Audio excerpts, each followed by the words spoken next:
Assalamualaikum warahmatullahi wabarakatuh. Perkenalkan, nama saya Aura Lazal Lutfianita, absen 6. Saya dari kelas 11 AKL 2. Saya izin menjawab pertanyaan nomor 6. Sebelum pemilu digelar pada tahun 1955 dalam masa interval 5 tahun, yaitu antara tahun 1950 sampai dengan tahun 1955, Indonesia pernah memiliki 4 kabinet yang bergantian menjalankan roda pemerintahan. Urutan yang benar sesuai waktu berkuasa dari keempat kabinet tersebut adalah A. Kabinet Nasir, Kabinet Sukiman, Kabinet Wilopo, dan Kabinet Ali Sastromijoyo. B. Kabinet Ali Sastromijoyo, Kabinet Nasir, Kabinet Sukiman, dan Kabinet Wilopo. C. Kabinet Sukiman, Kabinet Ali Sastromijoyo, Kabinet Wilopo, dan Kabinet Nasir. D. Kabinet Sukiman, Kabinet Wilopo, Kabinet Nasir, Kabinet Sastromijoyo. D. Kabinet Wilopo, Kabinet Sukiman, Kabinet Nasir, dan Kabinet Ali Sastromijoyo.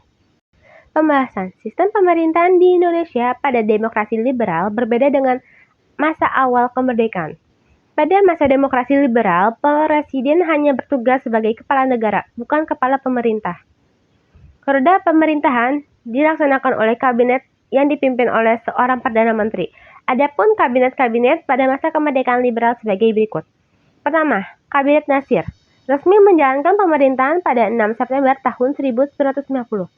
Nasir menginginkan kabinet yang dipimpin bersifat nasionalisme dan koalisasi dari berbagai partai. Akan tetapi keinginan Nasir tersebut tidak terlaksanakan karena terjadinya perebutan kursi antara PNI dan Masyumi di kabinet. Pada tanggal 22 Januari tahun 1951, PNI melalui Hadikusumo mengeluarkan mosi tuntutan agar pemerintahan mencabut Peraturan Pemerintahan Nomor 29 Tahun 1950 tentang pemilihan anggota Lembaga Perwakilan Daerah dan menggantinya dengan undang-undang baru lebih demokratis. Mosi Hadikusumo ini mendapatkan dukungan dari parlemen. Akhirnya pada tanggal 21 Maret tahun 1950, Kabinet Nasir mengembalikan mandat kepada Presiden Soekarno. 2. Kabinet Sukiman resmi memerintah sejak tanggal 26 April tahun 1951. Akan tetapi, Kabinet Sukiman tidak bertahan lama karena terjadi beberapa kesalahan. Salah satunya politik luar negeri yang dianggap condong ke negara barat.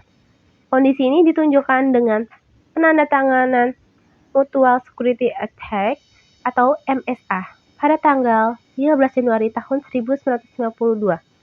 Akhirnya pada tanggal 23 Februari tahun 1952, Kabinet Sukiman menyerahkan mandat kepada Presiden Soekarno. Ketiga, Kabinet Wilopo resmi memerintah sejak tanggal 30 Maret tahun 1952.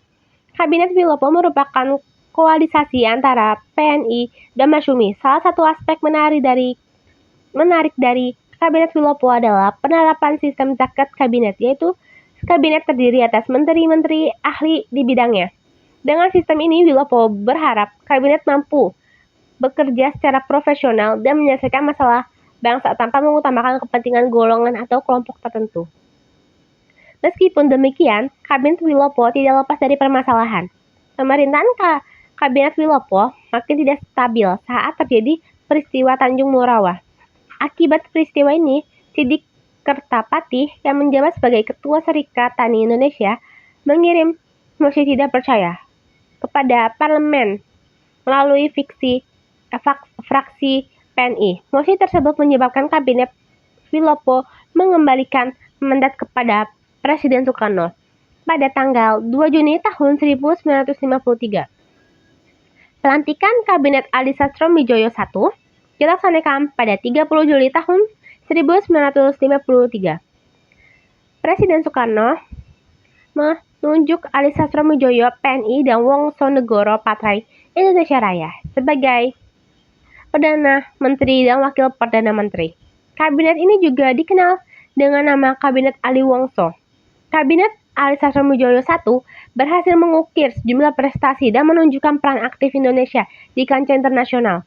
Kabinet Ali Sastromijoyo I harus berakhir sebelum berhasil menyelenggarakan pemilihan umum. Faktor umum yang menyebabkan jatuhnya kabinet ini adalah masalah pergantian pimpinan TNI AD yang dikenal sebagai peristiwa tanggal 27 Juni tahun 1955. Pada tanggal 24 Juli tahun 1955, Kabinet Adi Satromijoyo I mengembalikan mandatnya kepada Presiden Soekarno. Kelima, Kabinet Burhanuddin Harahap resmi menjalankan pemerintahan pada tanggal 12 Agustus tahun 1955. Kabinet ini terdiri atas 23 menteri dengan mayoritas anggota berasal dari Masyumi. Pada masa pemerintahannya, Kabinet Burhanuddin Harahap berhasil menyelenggarakan pemilu, tepatnya pada tahun 1955. Pemilu dilaksanakan dalam 2 tahap, yaitu tahap pertama untuk memilih parlemen dan tahap kedua untuk memilih anggota institute. Keberhasilan penyelenggaraan pemilu tahun 1955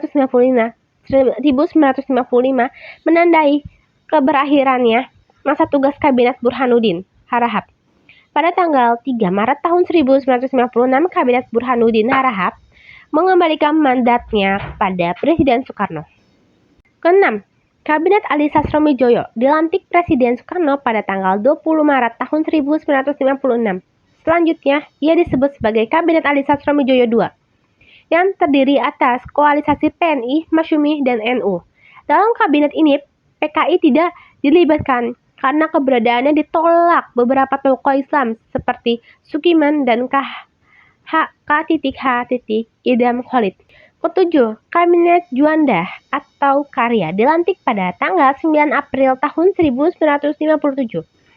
Kabinet ini dipimpin oleh Juanda Kartawijaya, tokoh yang tidak berasal dari kalangan partai politik, dapat menjalankan pemerintahannya. Juanda dibantu 3 wakil perdana menteri, yaitu Hardi PNI, Idam Khalid NU, dan J. Lemeina Parkindo.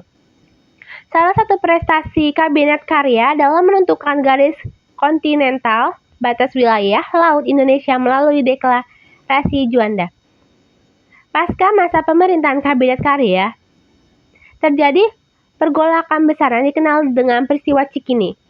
Peristiwa ini memicu keadaan politik demokrasi liberal makin panas, sehingga Presiden Soekarno mengeluarkan Dekret Presiden pada tanggal 5 Juli tahun 1959.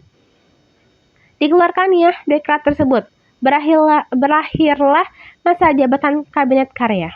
Kesimpulan, urutan kabinet berdasarkan periode kekuasaan mereka dari tahun 1950 hingga tahun 1955 adalah: yang pertama, Kabinet Nasir 6 September tahun 1950 sampai dengan 20 Maret tahun 1951. Kedua, Kabinet Sukiman 27 April tahun 1951 sampai 3 April tahun 1952. Ketiga, Kabinet Wilopo 3 April tahun 1952 sampai 3 Juni tahun 1953. Keempat, Kabinet Adi Satromijoyo I 31 Juli tahun 1953 sampai dengan 12 Agustus tahun 1955. Seringnya pergantian kabinet pada periode ini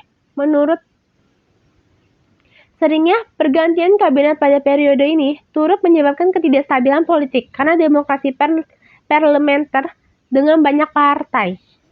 Jadi jawaban yang tepat adalah A. Kabinet Nasir, Kabinet Sukiman, Kabinet Wilopo, dan Kabinet Adi Satromijoyo.